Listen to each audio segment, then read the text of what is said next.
So some people put down boss na jum kedi yeme na most of the film na ụmụ nwaanyị fana fan ebido nwere bedi nwa mụcha m nsi ni wecha na ọkwa anyị na course ya si nke na etu a say na VIP treatment anyị na-enye some of them na location ọ na ọbata bie na ọnata befa n'ụlọ na bedie onwe ike magola snow nwaanyị ka ọ mekwa expect ka enyekwa that same treatment anyị na-enye na location ka enyekwa ya n'ụlọ because no ịbịa na ajụ anyị hey mom ya nwuti ya eme nke nna ya awụ mmiri ọkụ ọ na hotel ọ na awụlọ hotel ehita na alụ ọlụ agbalụ chọọ ka isi sirie mmiri ọkụ ka ọ wee wụọ alụ ebute nke ọsụ na oyelile ome nna chọrọ ya nke oyeli then ọ natazịa n'ụlọ ndị nọ n'ụlọ eme onye nwazi expect ka ọ bịa gbaa filu jụ afa ya nwuti ya awụ mmiri ọkụ ya eme nke nna hiti ọ na-eme ka m kwuo nkwucha onwe ebe ifu dị iche na so ifu na uche niile that place ebe a na onwere onye na-eje na like ije ebe ọ na-agba los ọ na-eje ebe onye enwe game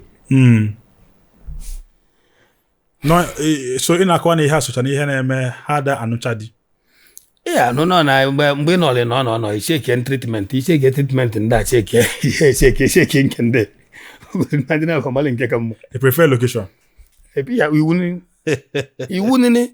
It's election season again. Dear esteemed political candidates, are you aware that a good media visibility and advert can help boost your chances of winning? What are you waiting for? BAM Interview is offering you this campaign space to tell Igbo why they should vote for you. Contact us today with the numbers on your screen.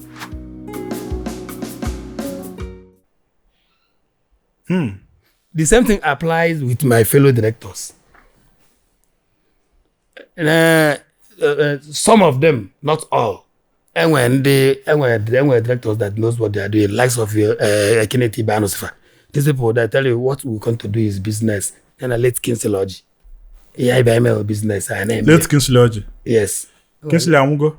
Late kinesiology amugo ni director kinesiology. Okay. VP NMD. Okay, not Ebuigwe. Mbawolo na monyolo. Okay. Mama na monyolo ablo NMD na monyolo bo an actor and a musical film director and artist. Okay, yes. Yes, below a certified NMD director, below no aside dying. So you call yourself a director, a film, and you script. You will tell one particular script then you get a 10. No full script. I wish I can feature you. Meet me in my hotel. You wish I am film. I'm going to be BH. Yo, me feature be one niche. Better suya. Okwana alonama. Even if you are not buying them cars, ni ne bill of ego. He never ten chachan. Mgbe nyele onye. Mgbe ya na be ibulu polisi nana. Ibido from January olugido olu December. Imo onwe go it, nothing to show.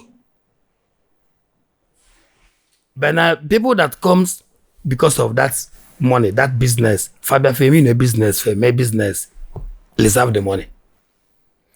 Inyamo one script then. Onye enyemo one script, onye enyemo one script. Mbia check here, all not the same artist in call the location on. Navigate your money. Not onye nke. Let's assume no Mr. Ibu can actually use. Mbo Mr. Ibu EMLM this medicine. Mkoti ya ugu yono. Hoban say I use him and do the trade streams. You go.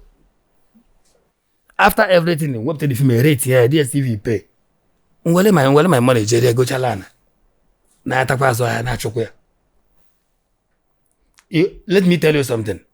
Even if you don't have money to develop land, Pine Estate now, where acquire, let's say 1 or 2 plots of land in their hand.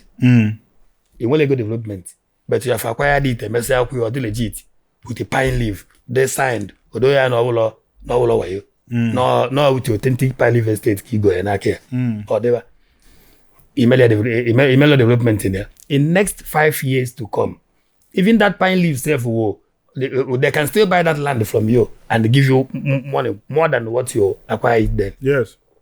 talk more of let's say outsider. So you cannot tell me reason EAG when we see a investment a future Oceanic Bank na UBA or na other bank JSA ni na bank na bank aflon.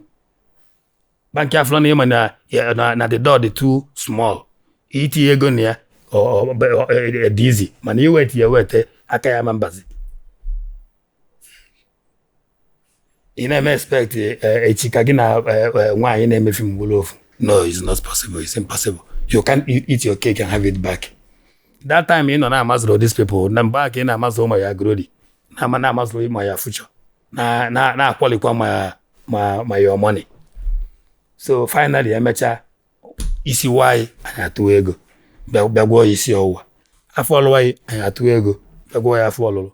E wolo kwa nwolo I to ego. Biakwa ya kwa. I kwacha I na ode to her. Ajondo. The moment you minimize Ajondo from the business, any person who put me right, you know, when I name that name film business, you will plan Ajondo near, you will get to where you want to be. So some people up down boss and Kedia men na most of the film and one wife and a family be doing a bedi. Mucha Munsini, which are not quite in our course here. Sink in it to a VIP treatment I know some of them na location. Oh no, but abie. Now anata befanono. Na bedie. Oh long way came go last no why ko make expect can you get that same treatment I in na location. Can you queer no. Because no you better try. Hey, mom ya nguti.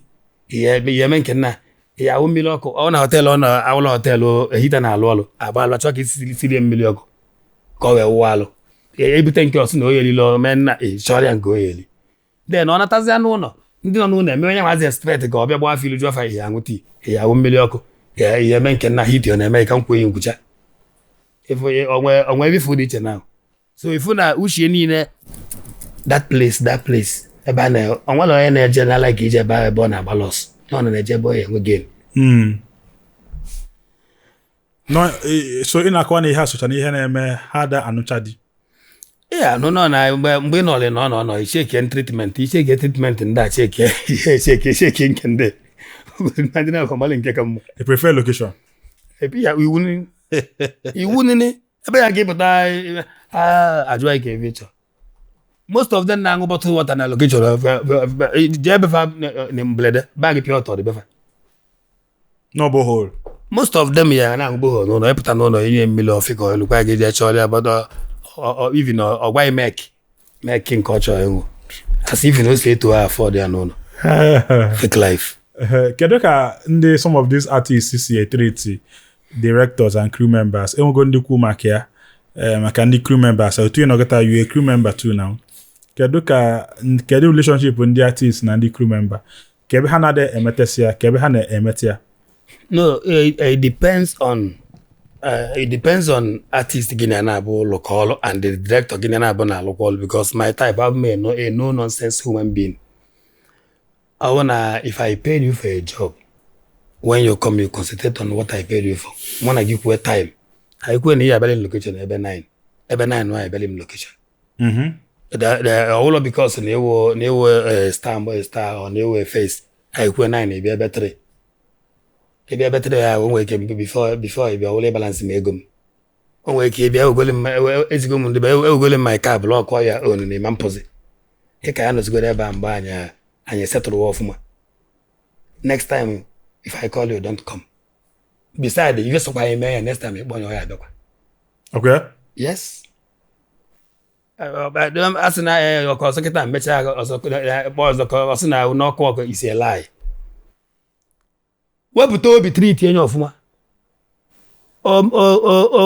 No misbehave. Treat you for copy instantly. Next time call him job, call the person job or I back again. Or Malay has no nonsense human being. Need they take now this director they take nonsense or say 3 not 3. Why I say 3 or so this one equal now depends on at least many artists. And the mother answer no I have come across to them. At least Moon was okay, maybe business female for complete 18 years. And I couldn't learn go from boss. mụ na chi wetara agụ dissenting mana some people don't say na this man na ọ na-ekwere ekwe nna na ọ na-ekwere ebu mmadụ na weta ekpere na these things I'm not seeing it. So onye na-asị na onye dị bad he shake here aka that person nyere onye anwa. I don't know if you get me now. Ọ dị ka ọnwa onye ọ na-adabara gị na abụketa ọ pụtara na-asị na odogwu bụ bụ ji menna. I will say anything. I will not tell whether just na mama n'ime obi m because na imebelọ m. I am the type of person na nwere ike ikpe n'ọnụ otu onye. So before you try and hear from the both parties. Both sides. Yes. No, coins. I want to make healthy living a culture in our society. The time to make exercise, you sweat. That sweat is very important. Ibana garden, bela akwụkwọ nri sie nri, very natural food. Or if your body need it, just nri ọbụla dị etu Chukwu si kee. Coins, kedu ife mee na ya da afụzi Igbo movies gbasiri ike ka esi afụ mgbe ebidosi. Ada afụzi Igbo movies bụ no ikilise ime echefu ka ya mezi na ọdịza ka Igbo movies ananazi ana. I were two problems there. I mee film Igbo mecha film Igbo onye Hausa mee nke Hausa onye Yoruba mee nke Yoruba eme ya with the same amount eweje n'ọfisi elu ego nke onye Yoruba na ego nke onye Hausa ya ka ego nke anyị. Ijua authority they will tell you na ndị be anya na-ada evio our job na fa na-achọ nke ebe a na-asụ English.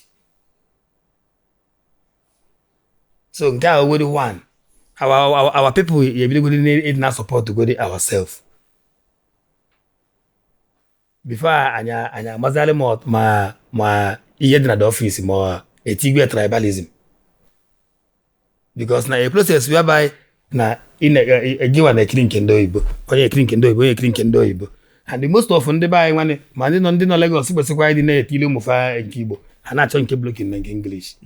So ọ bịazi ọ dị ka anyị nwee low subscribers and it is affecting us. Let us do something in English ka anyị na Yoruba ma ọ Hausa ka anyị mee n'Igbo drop onye efu na some ndị Igbo onye asafụla na ebe asị alakia otizie nya onye ka onye nenegide nenekpọ eso Yoruba na Yoruba nenegide nenekpọ mana onye Igbo ya achọ ka ọ fọ nwa kama onye nekiriwe nke anwa na anụ ebe a na-asụ nka banyị nkọ na all distance ọ chọwa ebe a na-asụ fọnị ọ ma anya enwe low subscribers mmadụ ada azụ na afịa ya na-elitere ulu. No. Directors now,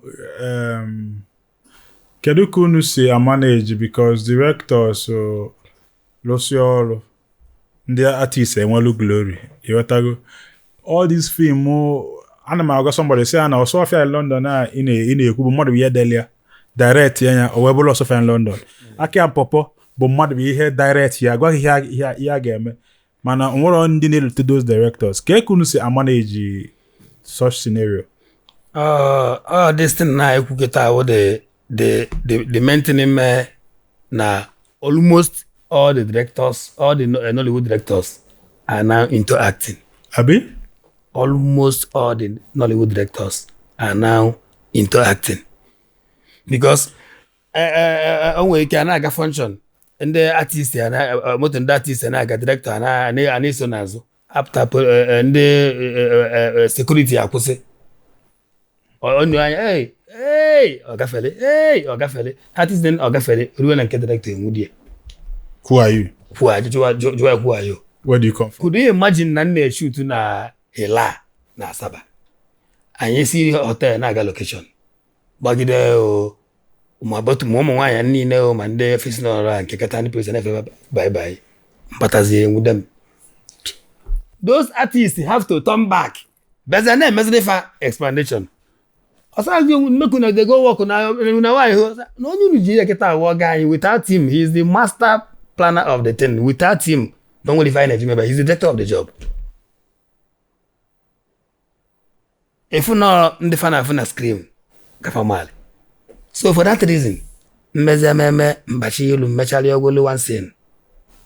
eme mbachi wolo one scene so that ka enwe ike na afchatakwa n'ilu m chacha ana m emeli azị ka nwolo star na ụlọ my calling na calling mo onwe ebe ọ dị na ogwere ka na afta dị ilu chacha ke makwa yes na onye ewu ndị so that is it. Coins ka onye ga-asị na ya bụ your goat when it comes to acting. My goat bụ greatest of all time. Otu esi asị goat football. Ka onye ga-asị na ya bụ your greatest of all time na acting. Your own opinion. Maka Chineke nsị na nsị na ọnwa onye na-enejela anya. Nsị mụ Coins sị na ọnwa onye na-enejela anya. Wee na-eme ihe a na-eme ma na nna ses. Sị na ọnwa onye na-enejela anya. Mana nna atụ ntụ ọnụ. The only thing in like when I'm more eto onwe film na-ekiri mgbe ama Mike Oliver dị mma na Uwezuoki. Then mgbe na like ihe Uwezuoki na eme de mgbe anwa anyị dị na ụmụazị so bịa like ya detene bịa na like ya na-egbu elu uche anyị never knew na anwa ike anakata ofu mbọsị mmebe detene so onwelo ọwụ nọ na asịsị kwue asị na goat ka onye na-enejela anya nobody ọ bụkwa enejela anya ahụ bụkwa no role model no hi na onye a to you na onye aka square na onye abịa kachasị onwero mba director kwan Kenneth Ibanus your goat director Kenneth Ibanus. Wow. Before you buy any land or property, make sure you are buying from a government-registered and reputable real estate company. And I recommend Pine Leaf Estate and Properties Limited.